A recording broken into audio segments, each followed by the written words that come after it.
Assalamualaikum warahmatullahi wabarakatuh. Waalaikumsalam warahmatullahi wabarakatuh. Fadhal Ustaz. Silakan. Allah barakallahu fiik.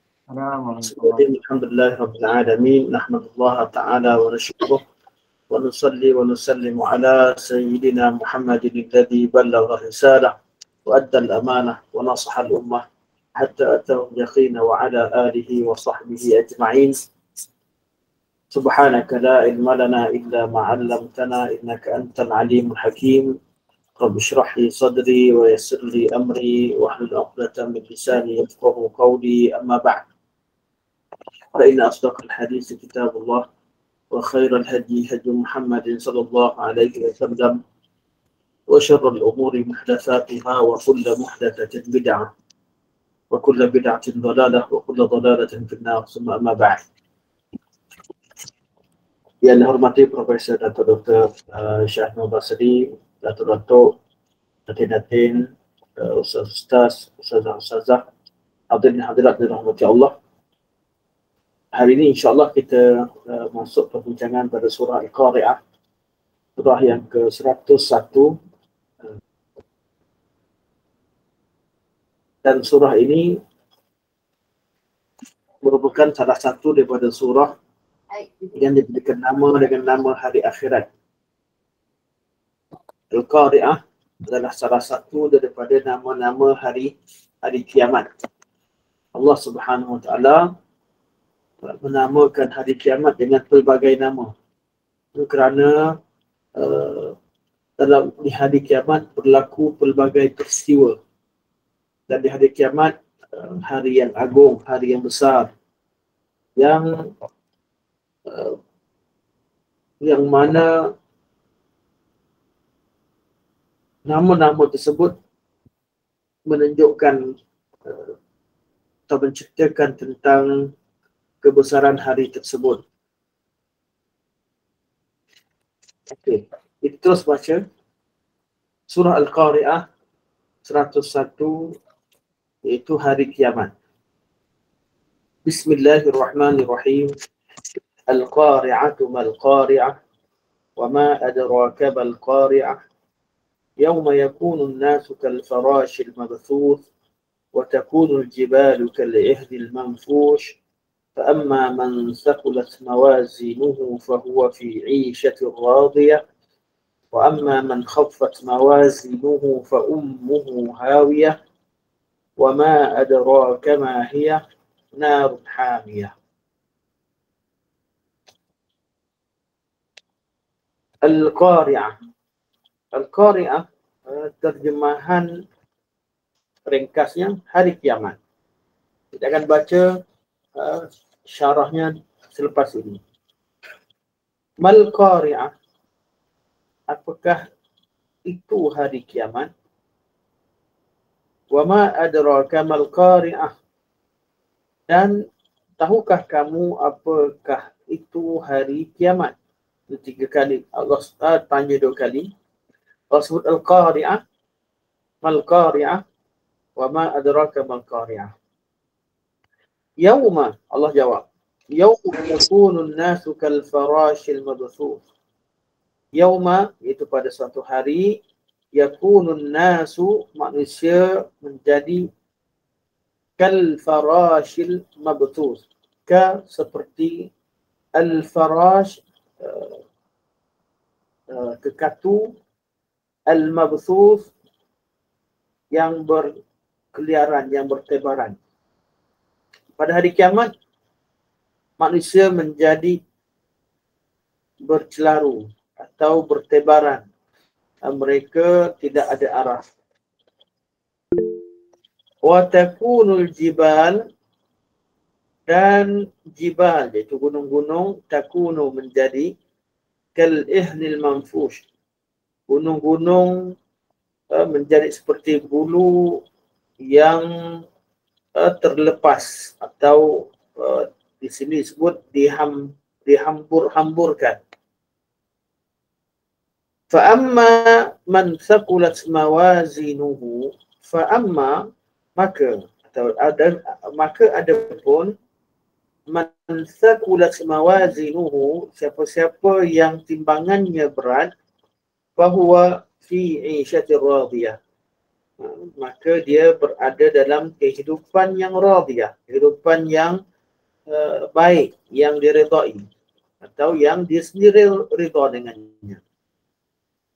Wa fahuwa fi 'ishatir radiyah. Wa amma, dan manakala man khaffat mawazinuhu, barang siapa yang ringan mizannya atau timbangannya, fa ummuhu hawiyah, maka tempat kembalinya atau ibunya adalah hawiyah. Wa ma adraka ma hiya, tahu atau tidak apakah dia neraka hawiyah tersebut? Narun hamiyah, yaitu api yang sangat panas. Ini surah Al-Qari'ah. Surah Al-Qari'ah antara surah Makkiyah secara ijma', dinukilkan oleh Ibn Jauzi, Al-Qurtubi, Ibn Ashur dan sebagainya, bahawa surah ini adalah surah Makkiyah dan tidak ditemukan khilaf di kalangan ulama yang mengatakan bahawa surah ini surah Madaniyah. Surah Makkiyah, iaitu diturunkan di Makkah Al-Mukarramah sebelum hijrah Nabi SAW. Surah ini mengandungi 11 ayat. 11 ayat di sini menurut kiraan mazhab Ahlul Madinah, Ahlul Kufah, kata Mushaf Al-Kufi. Dalam ilmu tafsir, dalam bidang tafsir, kita ada ilmu adl ay, ilmu kiraan ayat. Kiraan ayat ini, kita tahu bahawa mushaf pada zaman Sayyidina Abu Bakar, Mushaf Al-Imam dan Mushaf Al-Uthmani, ditulis teks Al-Quranul Karim daripada awal hingga akhir. Namun tidak ada baris, sebelumnya tidak ada titik, tidak ada baris, begitu juga tidak ada nombor.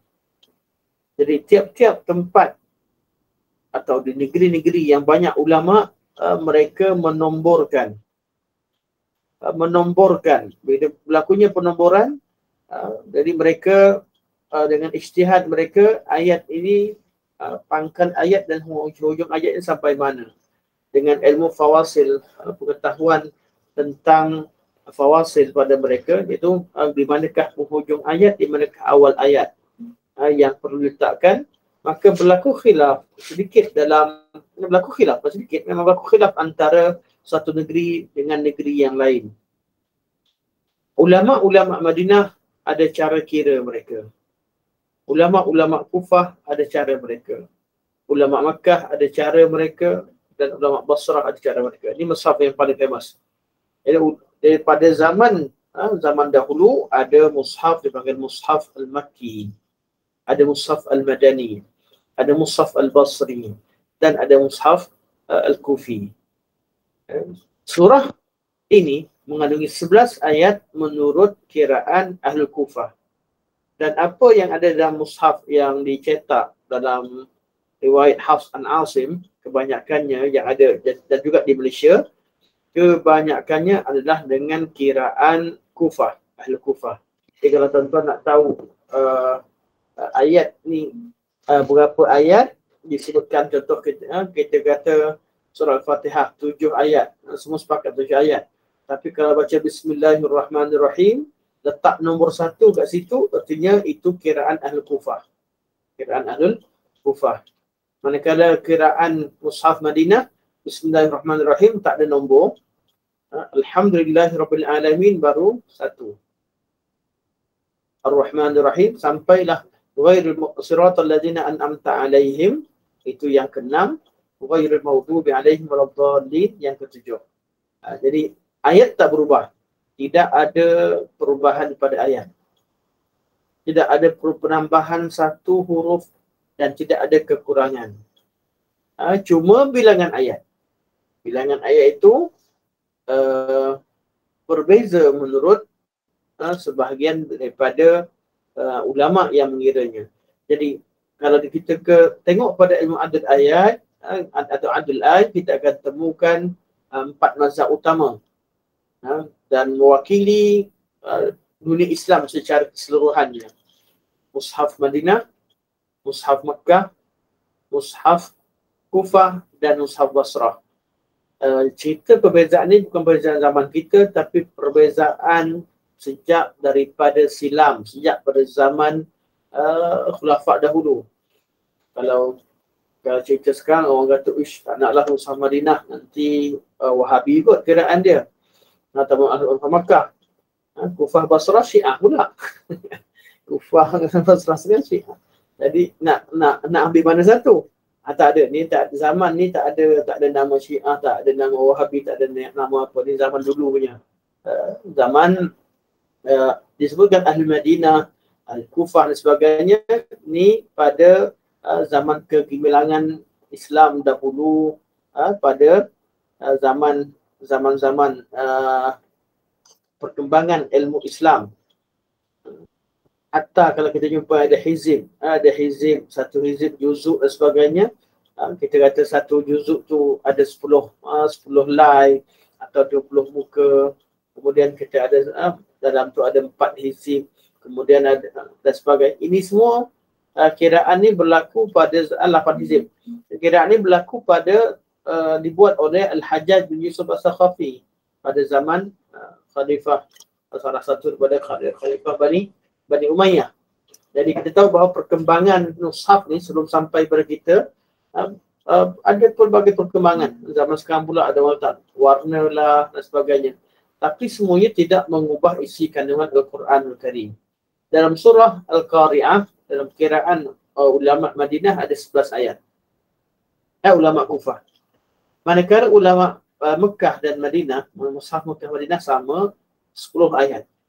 Dikira 10 ayat. Dan kiraan ulama Basrah 8 ayat. 8 ayat. Sama masa kita bincangkan surah Qul Huwallahu Ahad, surah Al-Ikhlas, kiraan kebanyakan mushaf 4 ayat surah Al-Ikhlas. Tapi kiraan Al-Basrah saja 5 ayat. Sebab mereka meletakkan lam yalid 1 ayat, wa lam yulad pun 1 ayat. Jadi ayat Quran tidak berubah, perubahan dari penomboran. Sebab itu tafsir Al-Quran berdasarkan kepada nombor ayat dipertikaikan oleh ulama. Ada ulama pertikaikan. Kita tak boleh jadikan nombor ayat ni, campurkan nombor ayat ni dengan ayat ini, muka surat sekian dan sekian, bersamaan dengan peristiwa sekian dan sekian. Ada orang dia tafsirkan Quran, dia cara nak ni, dia contoh 11 Ogos, peristiwa 11 Ogos 2000 berapa, Prof? 21 ke? Yang tahun 11 September. Tapi 2000 aku tak ingat dah peristiwa World Trade Center diserang. Saya tak ingat atau dia apa. Lama. Jadi kita kena 11 September. Kita tak boleh pergi tengok surah yang ke-11, surah yang ke-11, ayat ke-9. Cara begitu tak tepat. Sebab tu kalau nak cerita nombor, cerita tentang bukan tak ada mukjizat, ada mukjizat tentang nombor-nombor dalam Al-Quran Al-Karim. Tapi perlu dibicarakan oleh orang ahlinya yang mengetahui kat mana yang ijma', yang tidak ada khilaf, dan bagaimana keadaan syarat dalam tetap. Tapi kebanyakan orang zaman sekarang dia tafsir ikut kaedah sendiri. Sekarang ada kaedah tu Karbutala tu yang buka tengok mana. Itu pun insyaAllah kita bincang kemudian lah. Tak tepat kaedah begitu. Okey. Dan surah ini mengandungi 11 ayat menurut kiraan Al-Kufah, dan inilah dia mushaf yang paling terkenal di seluruh dunia. Dan kita tahu bahawa Kufah adalah sebuah kota yang antara kota yang baru yang berkembang dengan luas 11 September 2001. Terima kasih Prof. Alhamdulillah. Okey. Jadi kita tengok makna perkataan satu persatu. Tadi kita terjemahan menurut kitab ataupun menurut Al-Quran terjemahan. Tapi kalau kita tengok kepada tafsir, perkataan tafsir ringkas. Makna perkataan ini bukan tafsir ringkas, kita akan temu lebih detail sedikit. Al-Qari'ah pada peringkat awal dimaknakan dengan hari kiamat.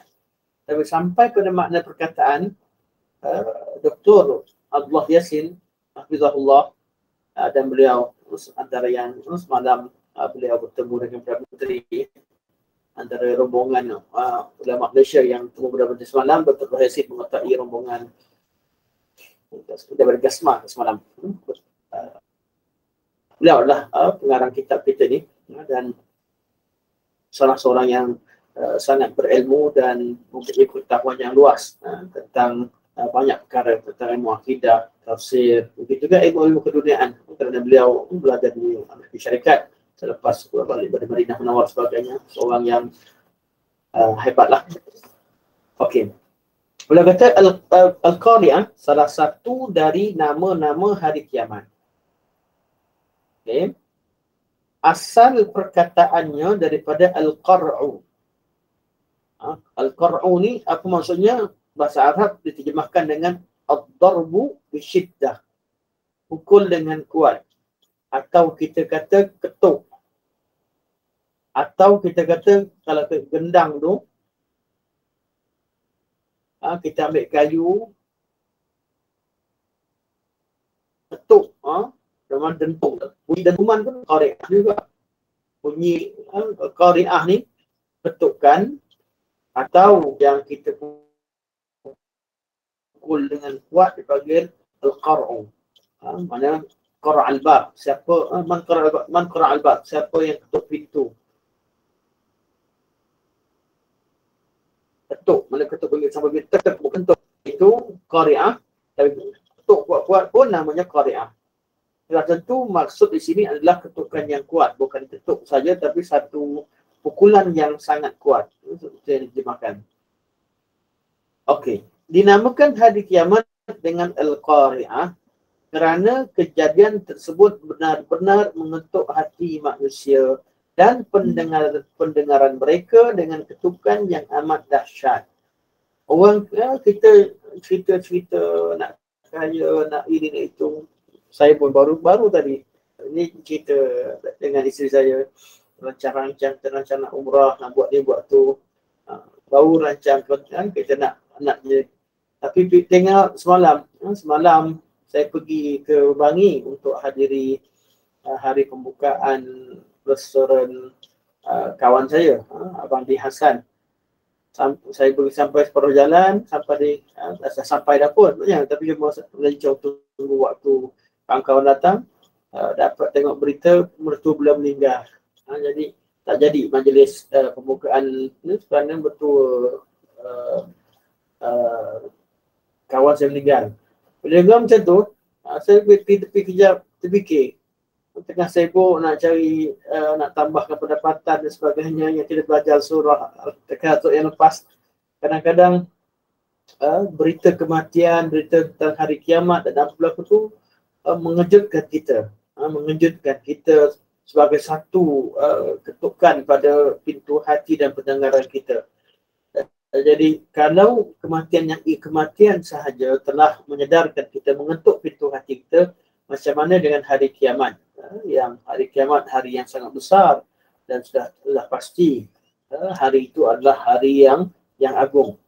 Jadi hari kiamat dinamakan berita kedahsyatannya mengetuk pintu manusia. Bukan sekadar orang Islam. Hari kiamat ni kalau kita cerita, dia mengetuk pintu orang-orang kafir.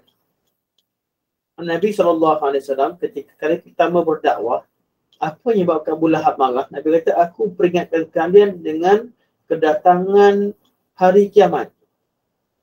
Mana berlaku hari kiamat ni, Abu Lahab pun marah. Cerita tentang hari kiamat. Orang tengah sibuk dengan dunia ni, bila dengar hari kiamat, dia akan rasa tersentak. Dan begitulah keadaan manusia secara umumnya. Berita kiamat ni, dia bukan menakutkan orang Islam sahaja, termasuk orang kafir seperti Abu Lahab. Kenapa? Sebab apa yang berlaku di hari kiamat yang disebutkan itu merupakan perkara yang benar. Bukan suatu cerita dongengan. Sebab itu bila kita katakan kepada orang kafir, tempat mereka di neraka, orang kafir kalau dia tak percaya, dia tak perlu marah pun. Kita tengok orang kafir, orang non-Muslim di mana-mana, mereka marah pada orang Islam. Bila orang Islam katakan mereka sebagai kafir atau tempat yang neraka. Ini berkaitan kepercayaan. Kalau mereka tak percaya tentang hari kiamat dan apa berlaku di hari kiamat, mereka tak perlu merasa kecil hati. Kerana setiap agama hanya menjanjikan kebaikan kepada pengikutnya. Orang-orang yang tak ikut akan ada hukuman, akan ada balasan tertentu yang disebutkan dalam agama masing-masing. Malah tiap-tiap cerita pun ada akibat untuk orang-orang yang jahat. Kita tengok cerita kartun lah. Cerita kartun pun ada balasan untuk yang jahat. Kalau kita tak percaya, kita tak peduli pun. Dan itu terbukti kita tak pernah nak peduli apa yang agama lain kata pada kita. Di mana tempat kita tak pernah risau nak kata apa, katalah. Kita tak pernah terasa pun dengan akidah mereka. Kita marah bila diperlakukan, mana dalam secara praktikalnya mereka mengganggu manusia. Akan mengganggu orang Islam. Seperti kaum Yahudi, kalau sekadar akidah dia percaya kita ni seperti binatang-binatang, seperti kera-kera dan babi, seperti yang disebutkan dalam akidah dan kepercayaan mereka pada golongan kaum Yahudi yang membentuk pemikiran Zionis sekarang. Kita tak peduli pun. Tapi bila dia bertindak membunuh orang Islam kerana perkara tersebut, itu yang menjadikan kita marah pada Yahudi. Bab kepercayaan dalam Islam, kita percaya orang kafir ahli neraka, tetapi dalam Islam tak pernah untuk kita diajarkan pada kita untuk menzalimi orang kafir. Cerita berkaitan neraka dan syurga itu hak milik Allah Subhanahu wa taala. Kita hanya menyampaikan. Kita hanya disuruh untuk menjalankan syariat Allah Subhanahu wa taala. Jadi syariat Allah itu yang kita bincangkan, apa yang ada dalam syariat Islam. Syariat Islam ada satu hukum dari Islam ke yang menzalimi orang kafir? Tidak ada. Islam itu adil, Islam itu sejahtera, Islam itu sempurna. Untuk urusan akhirat, kalian kan tak percaya. Kat dunia ni kita kongsi bersama, jadi hidup kat dunia ni Islam susun cara hidup. Macam mana kita bergaul dengan orang non-Muslim dan sebagainya. Tapi bab kepercayaan, kita yakin orang kafir dia sesat.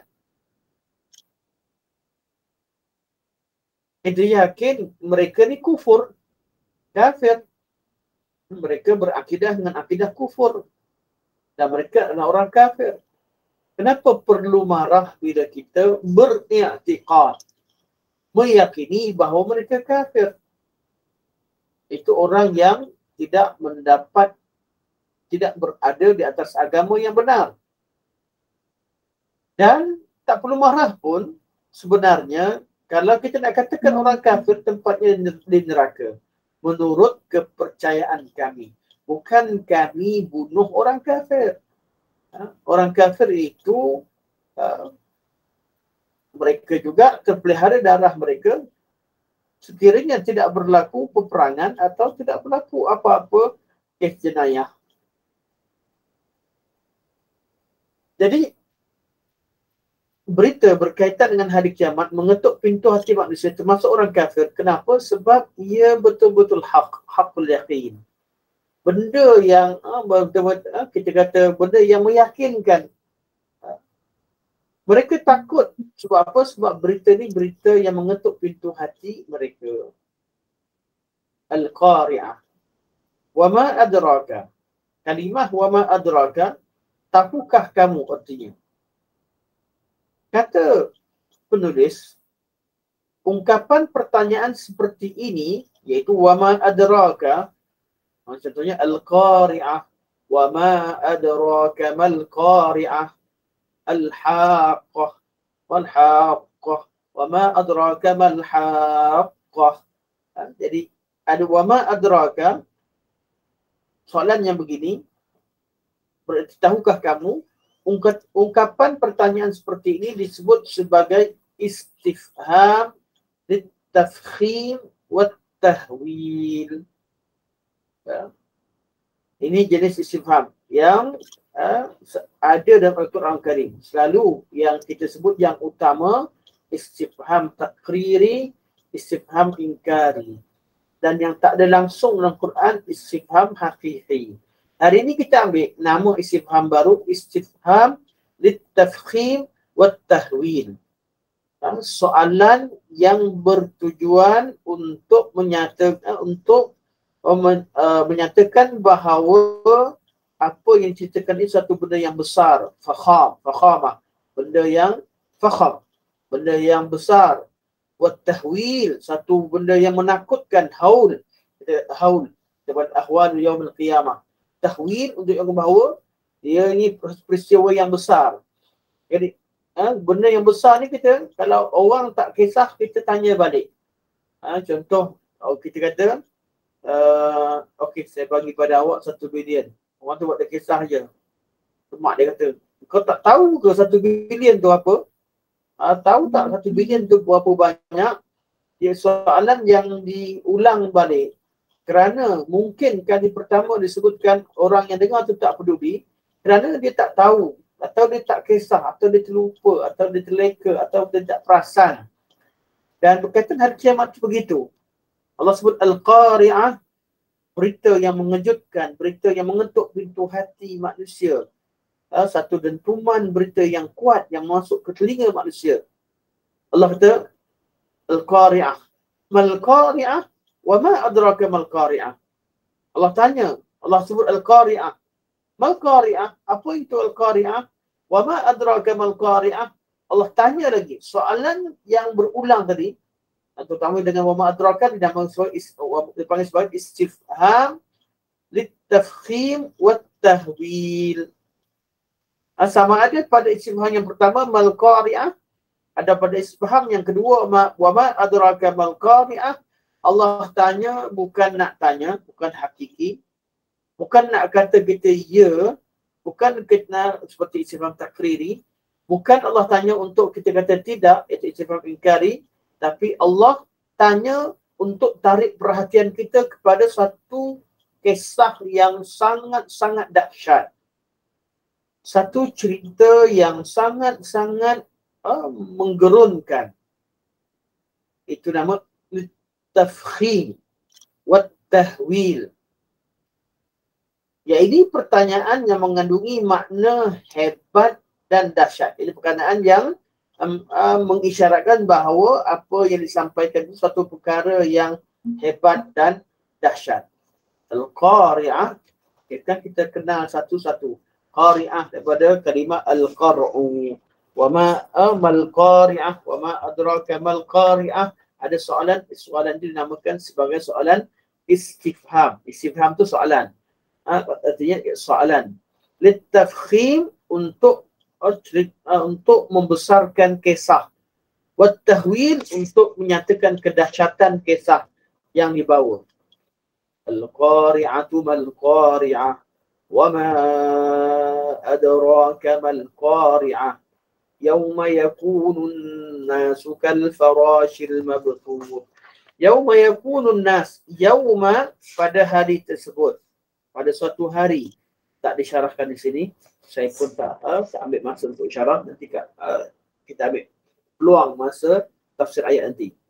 Yauma yakunun nasu, pada satu hari manusia menjadi kal farashil mabthus. Kal farash, seperti al farash. Apa itu al farash? Kata Syekh, kelkatu, iaitu sejenis serangga yang terbang mengelilingi cahaya lampu api pada waktu malam.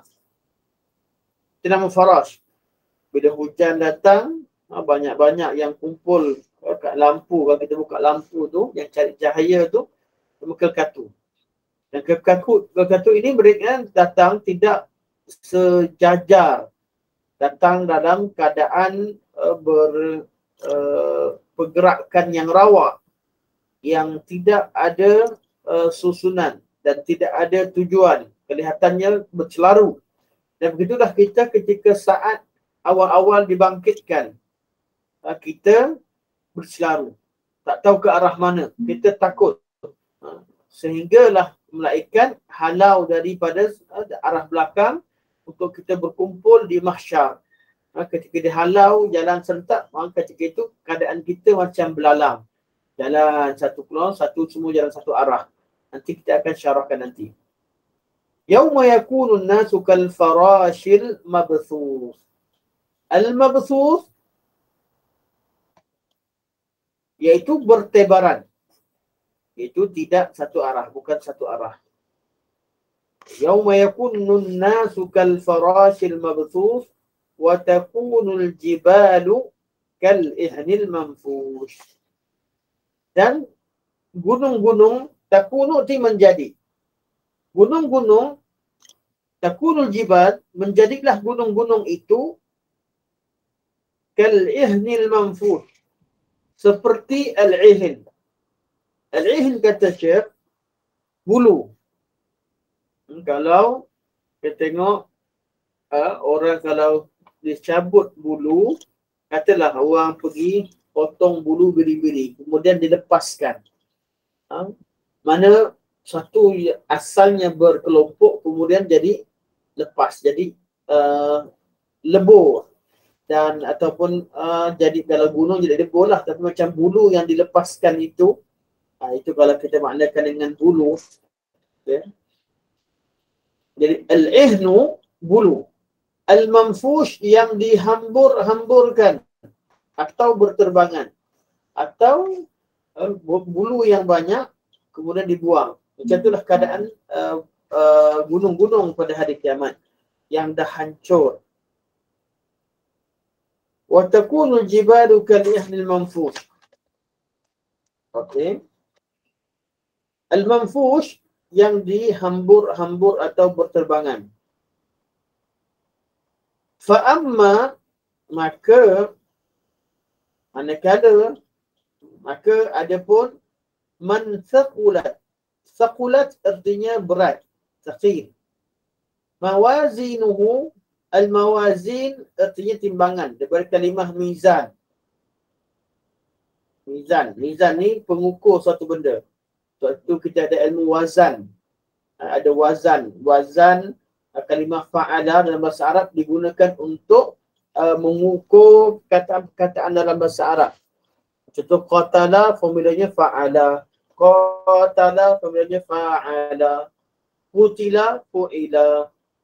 Maf'ulun, maqtulun, maf'ulun. Begitu, wazan. Jadi, fa'amma man thaqulat mawazinuhu, manakala sesiapa yang berat timbangannya, itu timbangan kebaikan. Jadi berat. Dia berat timbangannya. Ayat ini surah ini ceritakan tentang fokus kepada salah satu daripada cara hisab, iaitu dengan menimbang. Timbang ini biasanya dalam mengukur kualiti satu perkara. Kita dalam surah sebelum ini, dalam surah Alhaakumut Takatsur, itu juga salah satu daripada cara hisab.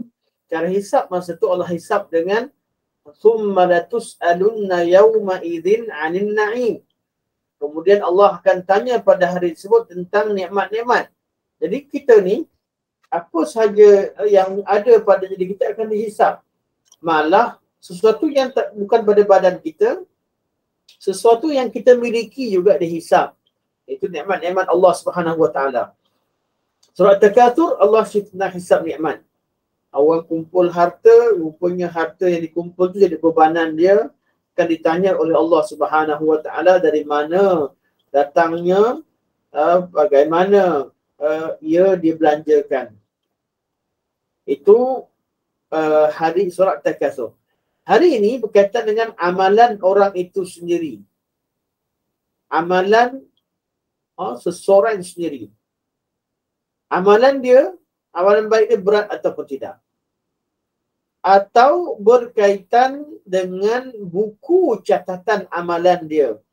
Di buku ada buku kanan, ada buku kiri. Yang ditimbang pertama sekali amalan. Amalan kita, artinya pahala amalan kita. Ada yang orang yang buat amalan sikit tapi berat di sisi Allah Subhanahu Wa Taala, pahala amalan.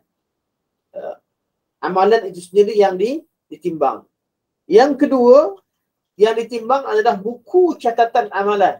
Banyak kita buku tu tebal. Sebab apa? Buat amal baik, buku tu tebal. Yang buku sana, buku kejahatan nipis, sebab sikit dan sebagainya. Okey, buku itu yang ditimbang.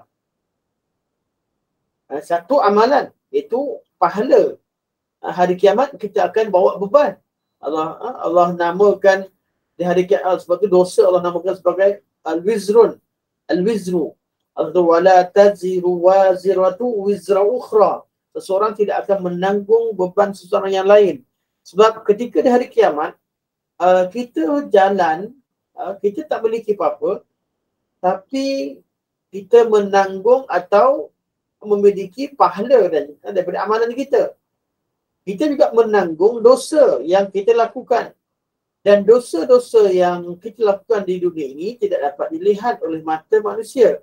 Tapi hari kiamat, orang akan nampak, orang kenal dia ni siapa. Ada orang bawa 4-5 dosa serentak. Dosa zina ada, dosa rompak ada, dosa makan macam-macam. Ada orang bawa dosa tertentu. Ada orang yang tidak adil dengan isteri-isterinya. Ada, dia jalan dalam keadaan bengkok, berat sebelah.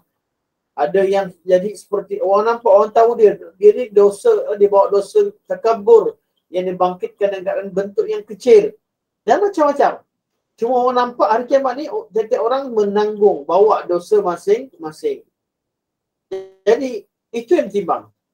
Dosa yang dibawa timbang. Begitu juga amalan-amal kebaikan. Amalan kebaikan yang jadi kenderaan yang berharga ke, jadi apa sebab, jadi seperti, ataupun amal-amalan yang memudahkan dia di mahsyar, sampai di mizan akan timbang amalan tersebut. Amalan ini bergantung pada kualiti. Yang kedua, buku catatan amal. Adalah lebih awal ianya ditimbang. Buku catatan amal. Malaikat kanan dan kiri setiap hari naik dan hantar laporan. Catatan-catatan mereka itu di atas buku mereka, buku itu ditimbang, akan ditimbang. Suhuf. Suhuf akan ditimbang. Dan yang ketiga yang ditimbang adalah orang itu sendiri. Fulan itu sendiri. Dia akan ditimbang. Kualiti atau tidak, diri dia sendiri. Berkualiti atau tidak. Di tiga perkara ini akan ditimbang. Allah kata, فَأَمَّا مَنْ ثَقُلَتْ مَوَازِنُهُ. Al-mawazin, timbangan kebaikan. Barang siapa yang berat mizannya. Berat apa?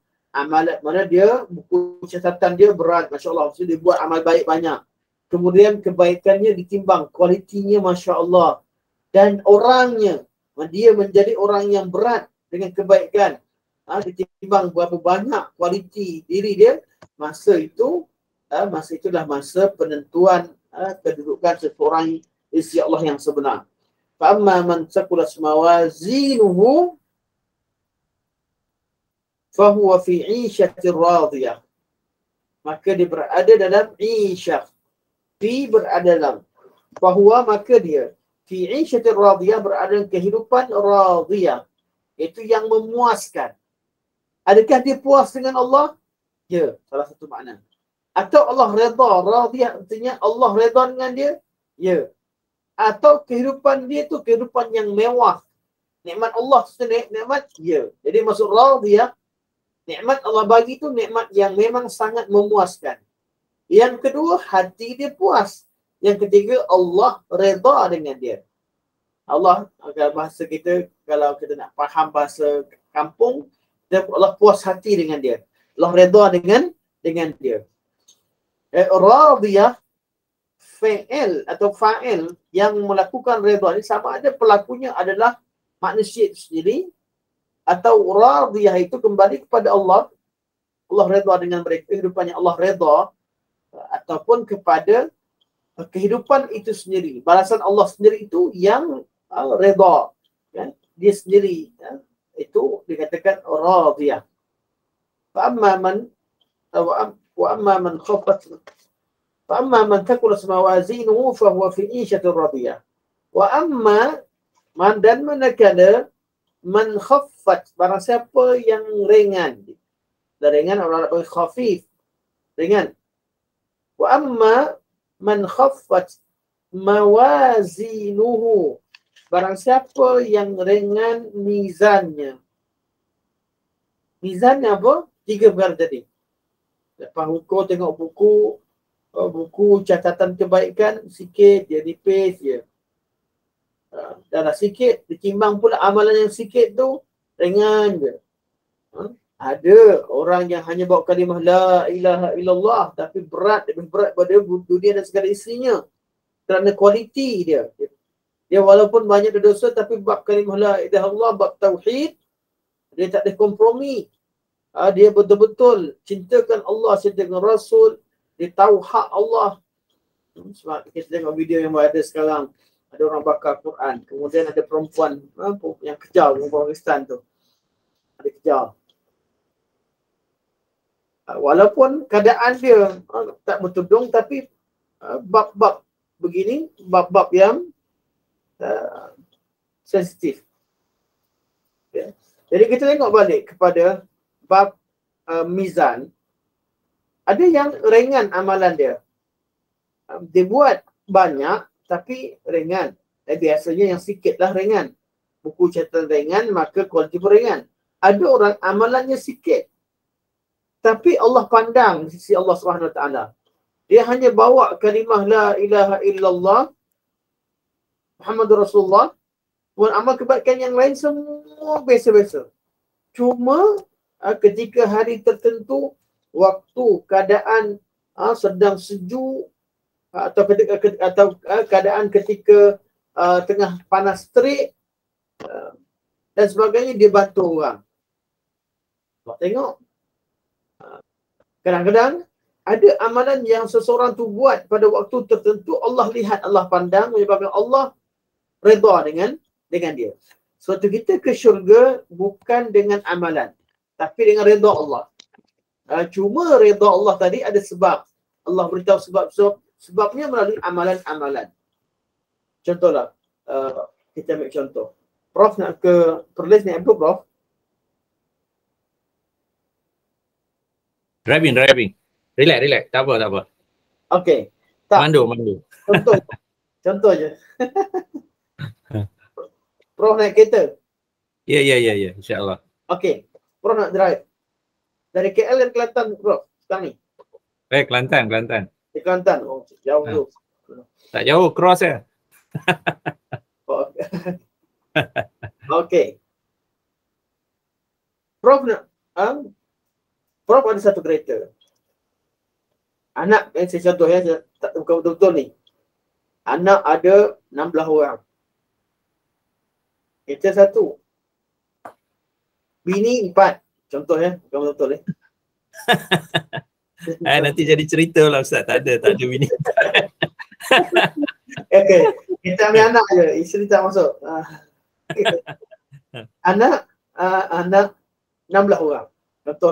Contoh bukan betul pun. Jadi nak naik kereta ni, nak ikut. Anak-anak semua nak ikut abah, nak ikut. Kita cuma muat 4 orang. Kan, belakang 3, satu depan. Anak 16 orang. Jadi nak masuk semua, memang tak. Ni, ayah kata apa, Prof kata, okey, siapa yang pergi tolong mama basuh pinggan, Siapa tolong baba sapu depan rumah, ataupun siapa yang buang sampah kemah rumah, dia boleh ikut. Okay. Daripada 16 orang ni, orang yang bersungguh-sungguh nak ikut, dia akan dia buat kerja lah. Anak-anak yang sungguh, dia basuh pinggan, ada yang pergi sapu sampah, ada yang kemah rumah dan sebagainya. Sebab dia serius nak ikut. Hakikatnya yang ambil keputusan, ayah dia. Yang ambil keputusan nak bawa tu ayah dia. Tapi ayah dia beritahu, siapa buat sekian, dapat sekian. Janji pada ayahnya. Walaupun hakikatnya kalau sakat kemas rumah, basuh pinggan, tak ada apa pun dengan nak bawa pergi ke satu, nak bawa berjalan dengan kos yang, contoh kalau perlukan kos. Ini kalau berkaitan dengan syurga, Allah Subhanahu Wa Taala janjikan syurga yang mahal. Nikmat yang sangat besar. Dan Allah beritahu, siapa yang buat amalan sekian dan sekian, dia akan ke syurga. Siapa yang tak endah, buat amalan-amalan yang sekian dan sekian, dia ke neraka. Hakikatnya yang memutuskan adalah Allah. Tapi keputusan Allah itu berdasarkan kepada janji Allah. Dan Allah tak mungkir janji. Dan bab kebaikan, Allah takkan kurangkan hak kita dan Allah akan bagi lebih. Paling kurang 10 kali ganda. Paling kurang kalau Allah terima. Bab keburukan, kalau Allah ambil kesalahan, Allah ambil satu. Kalau tak, Allah ampunkan sejak pada awal. Sebab tu bab ancaman ni, dia kata tak semua ancaman Allah akan lakukan. Allah boleh maafkan. Rahmat Allah mendahului kemurkaan Allah Subhanahu Wa Taala. Itu sifat Allah Subhanahu Wa Taala. Jadi dengan kiasan untuk mudah faham tadi, memanglah keputusan itu dibuat oleh ayah, tapi ayah beritahu sebab-sebab. Begitu juga berkaitan dengan hari akhirat. Syurga itu, kita masuk syurga dengan redha Allah. Tapi Allah beritahu asbab-asbabnya. Apa yang boleh ke syurga dan apa yang buat ke neraka. Dan ada perkara yang Allah dah putuskan, tak payah tanya hari kiamat. Allah dah putuskan, syirik Allah tak akan ampunkan. Orang kafir tempatnya neraka, Allah dah putuskan awal-awal. Kalau mati sekalipun, jangan doakan dia. Tak ada apa-apa guna. Tak ada guna kalau dia matikan kafir. Ada benda yang Allah putuskan. Benda yang tak Allah putuskan, kita yang dah ada kalimah la ilaha illallah, kita yang tak melakukan syirik ni, Allah ampunkan atau tidak dosa-dosa kita? Itu kita tak tahu. Keputusan berada di Allah Subhanahu Wa Taala. Kita hanya mampu melakukan amalan-amalan yang menyebabkan Allah redha. Jadi amal ibadah kita, makin banyak kita beramal, makin kita ikut kualiti yang Allah beritahu melalui Rasulullah SAW, kita ikut betul-betul, itu semua untuk merayu redha Allah Subhanahu Wa Taala. Tapi Allah Maha Adil, Allah timbang, Allah tengok dan sebagainya, supaya jadi hujah terhadap diri kita. Perbincangan ini juga berkaitan dengan mizan ni penting juga beritahu kenapa nak timbang. Kerana Allah Maha Adil. Walaupun hakikatnya redha Allah yang utama. Jadi Allah timbang semua sekali. Cuma ada orang-orang tertentu amalan dia sikit tapi besar. Ada anak ni tak pernah tolong. Jarang tolong. Tapi hari tu dia tolong sampai selamatkan nyawa, dikorbankan nyawa dia untuk sampai.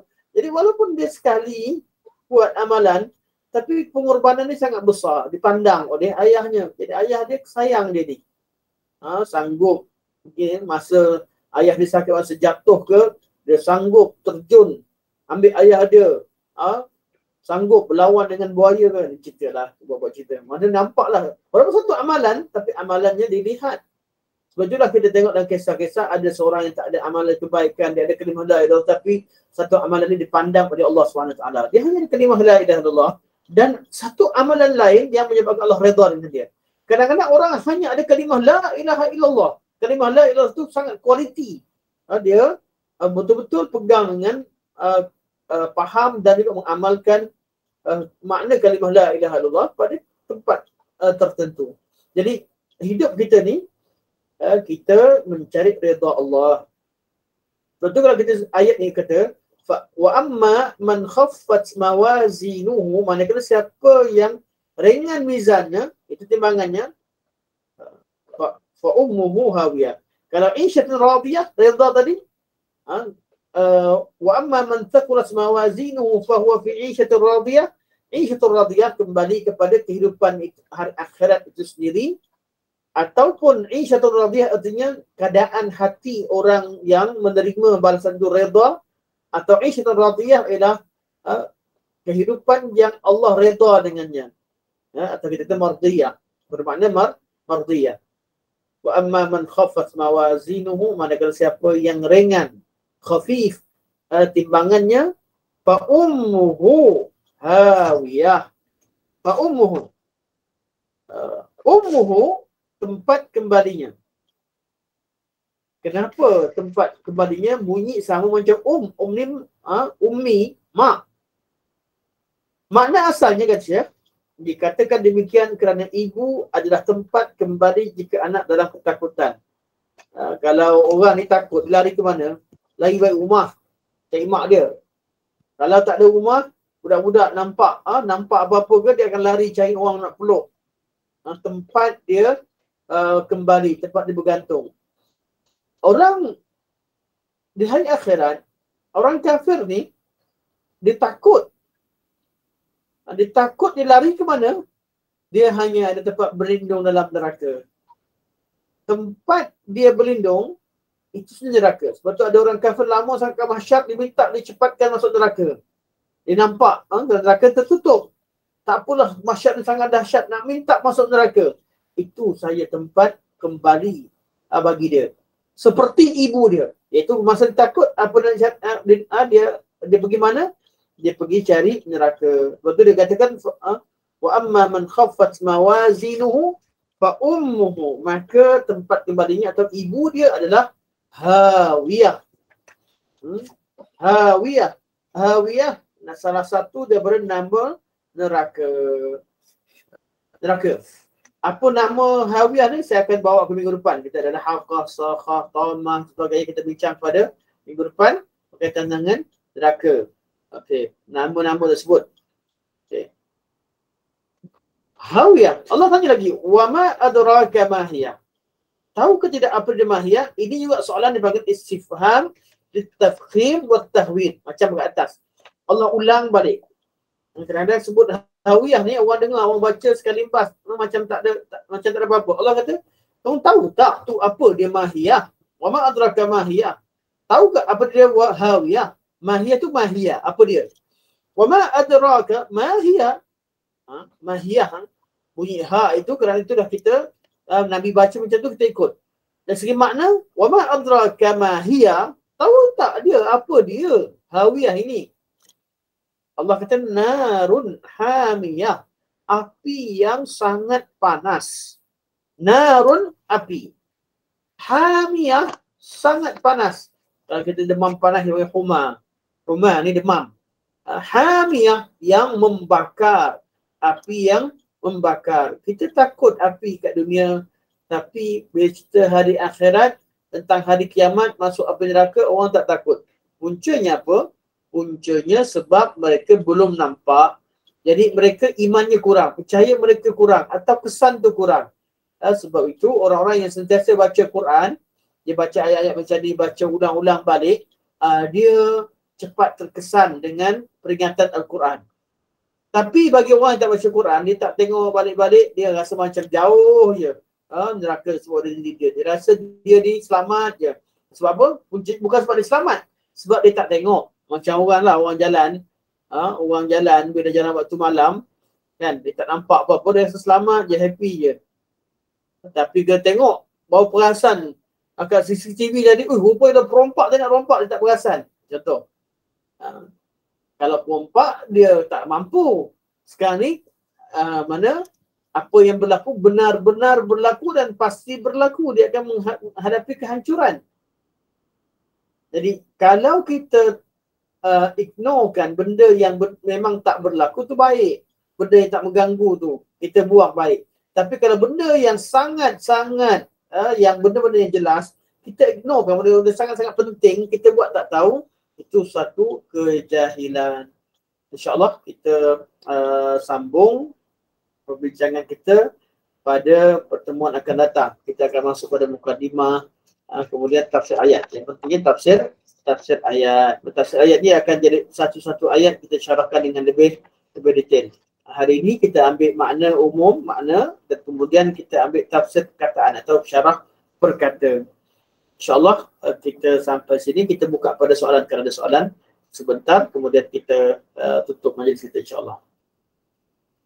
Silakan sahabat jika ada soalan.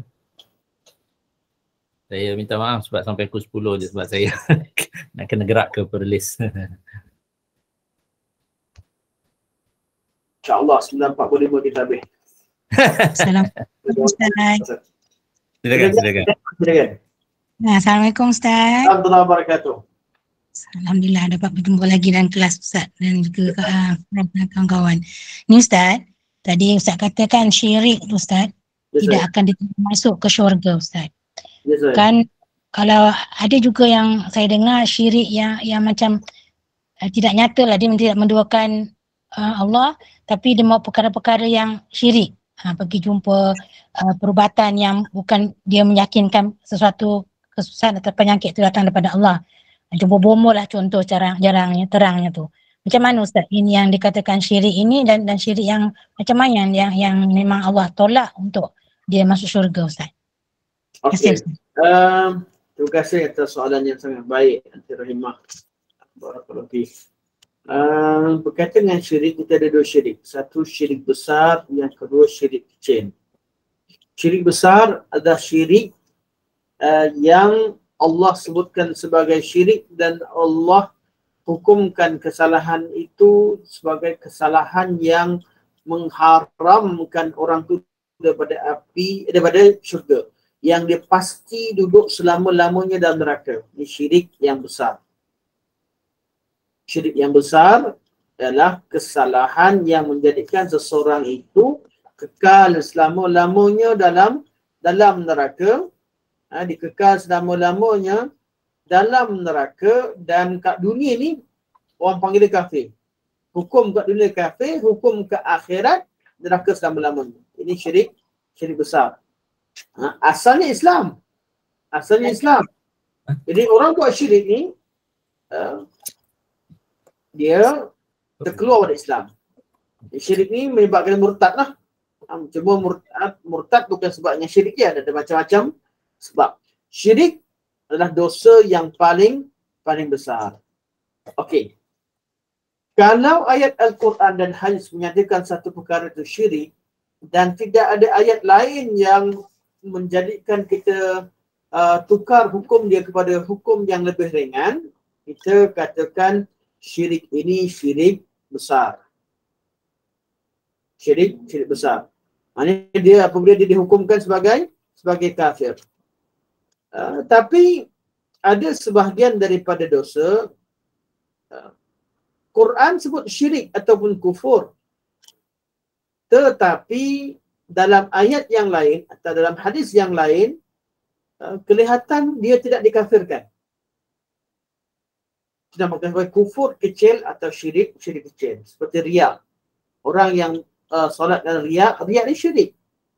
Nabi SAW sebut sebagai syirik. Sebab ada syirik yang Nabi paling takut, yang paling tersembunyi adalah riya. Cuma orang yang riya tidak dikafirkan oleh syarak. Itu jelas, semua ulama sepakat. Orang yang ada riya ataupun riya yang ringan atau sebagainya, bukan riya munafik lah, riya yang ada pada diri manusia yang biasa itu. Jadi dia syirik kecil. Dia tak jadi syirik besar. Atau orang yang bunuh. Orang Islam. Orang yang bunuh orang Islam dihukumkan dalam hadis sebagai kafir. Cibabul muslim fisqun wa qitaluhu kufrun, Nabi kata. Mencela seorang muslim itu satu kefasikan dan membunuh seorang muslim itu satu kekufuran. Nabi kata kafir. Tapi dalam ayat yang lain, bila Nabi cerita tentang hukum hudud, ayat Quran, Allah cerita hukum hudud, Allah kata ya ayyuhallazina amanu, wahai orang-orang yang beriman, kutiba alaikumul qisasu fil qatla, Allah panggil orang yang bunuh ni, yang dikenakan qisas ini, wahai orang-orang beriman, diwajibkan ke atas kalian hukuman bunuh. Jadi Allah panggil orang yang membunuh tadi dengan orang yang beriman. Artinya dia bukan kafir. Walaupun dia dikenakan hukuman qisas, tapi dia tak kafir kerana Allah panggil ya ayyuhallazina amanu. Jadi pembunuhan yang dikenakan kafir tadi bagi kufur kecil. Dalam perbincangan ni ada syirik besar, syirik kecil, kufur besar, kufur kecil. Soalan yang secara contoh yang anti sebut berkaitan dengan orang yang mendatangi bomoh sebagainya. Apa hukum orang yang mendatangi bomoh?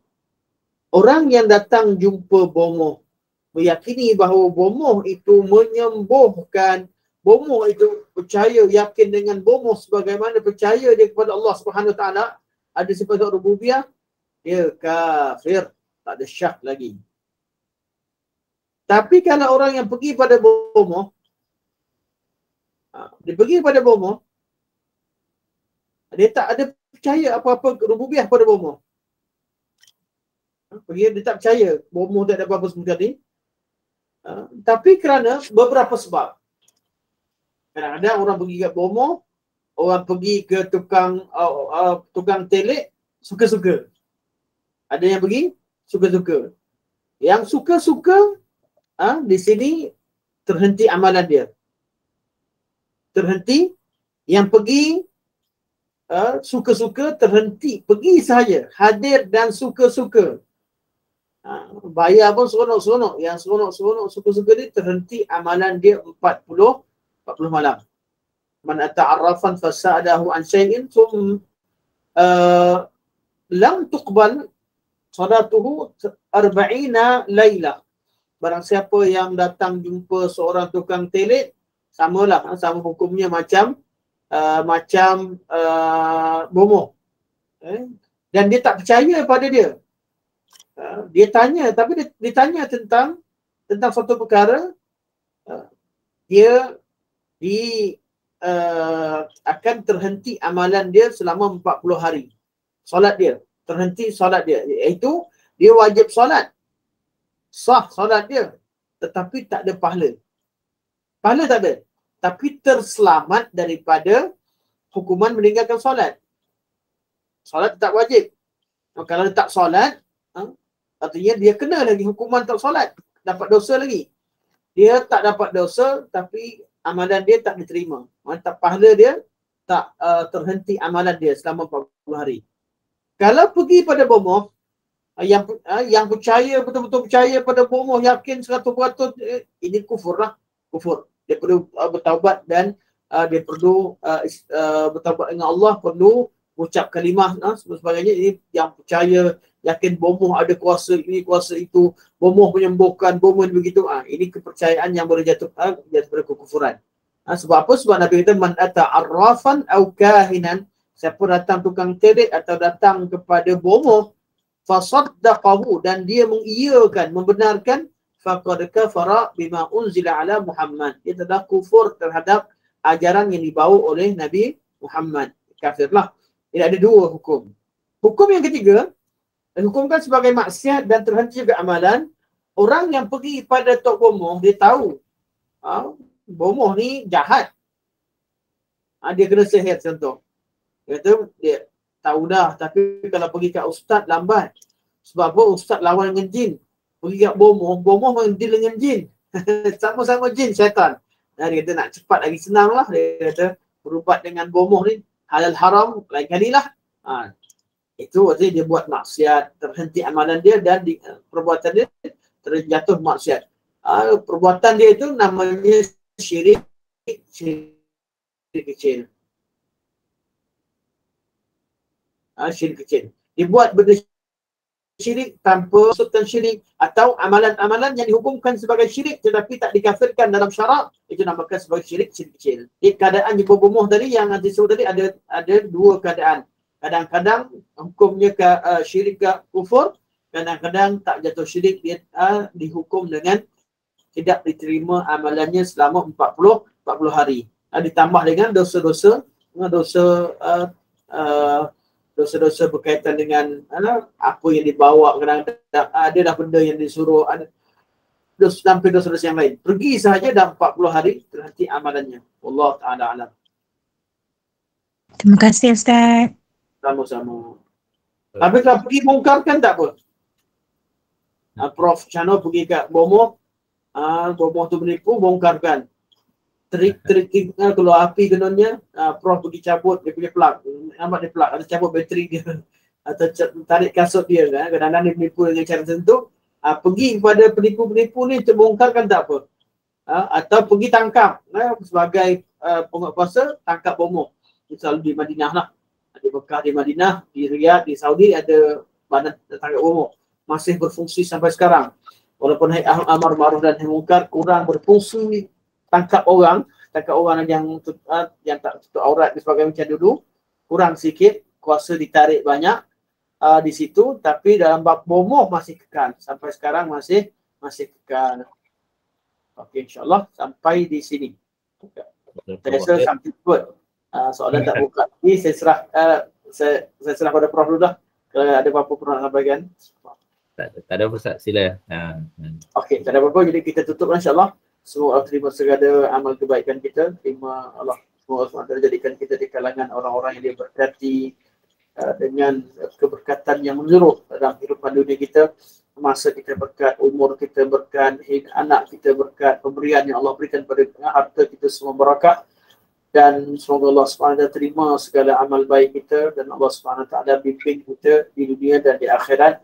Dan bimbingan yang terbesar yang kita harapkan adalah Allah SWT bimbing kita atau Allah perintahkan kita masuk ke syurganya bersama dengan orang-orang soleh di kalangan Nabiyyin, Siddiqin, Syuhada, Salihin.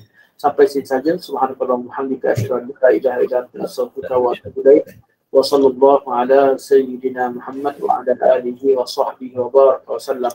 Alhamdulillahirabbil alamin. Wassalamualaikum warahmatullahi wabarakatuh.